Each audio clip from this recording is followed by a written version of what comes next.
आपली माती आपली माणसं, आपली माती आपली माणसं.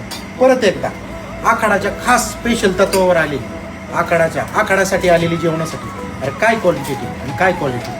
दादा तुम्ही काय घेतलं जेवणासाठी? मटन थाळी, बजडी फ्राय, कसं आहे क्वालिटी क्वांटिटी कसं? एक नंबर क्वालिटी सुद्धा आणि क्वांटिटी सुद्धा. कस्टमर खवयनगिरीसाठी नॉनव्हेज खवयनगिरी काय नक्की सांगता? नक्की नक्की एकदम एकदा अवश्य भेट द्या. एकदा आले की 100% तुम्ही परत येत राहता. ठीक आहे, खात्री. दादा तू काय घेतलं जेवायला?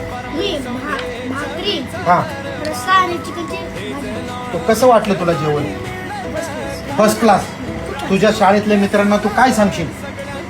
जेवण खूप छान होतं आणि नक्की असं भेटून खायला आणि खूप आवडतं. जेवण खूप छान होतं. परत एकदा इथं जेवायला या असं शाळेतल्या मित्रांना सांग. तसंच दादा तुम्ही काय घेतलं जेवणासाठी? मटन थाळी. काय काय आलं तुम्हाला मटन थाळीमध्ये? फ्राय आले, मसाला फ्राय, रस्सा, बॉईल, कसे क्वालिटी क्वांटिटी क्वालिटी कशी? एक नंबर आहे. एक नंबर.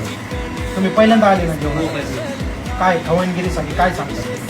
एकदा आवेश भेट द्यायची. आले कुठून दादा? हडपसर. करण्यासाठी काय घेतलं? चिकन थाळी घेतलेली आहे आणि खूप छान टेस्ट आहे चिकन थाळीचे. काय काय आलं तुम्हाला चिकन थाळी? चिकन सुक्का आहे, चिकन खरडा आहे, चिकन रस्सा भाजी आणि भाकरी. खूप मस्त टेस्ट आहे. खास लेडीज खवणगिरीसाठी तुम्ही काय सांगता? इथं नक्की विजिट द्या. एकदा आलं की सारखेच येते. सारखंच येते. खूप छान आहे आणि टेस्ट पण छान आहे, क्वालिटी छान आहे. एकदा आले की सारखं येते. तसंच आपली लहान मुलांसाठी गावरान तुपातला राईस, इंद्रायणी राईस. तर तुम्ही पण एकदा भेट द्या.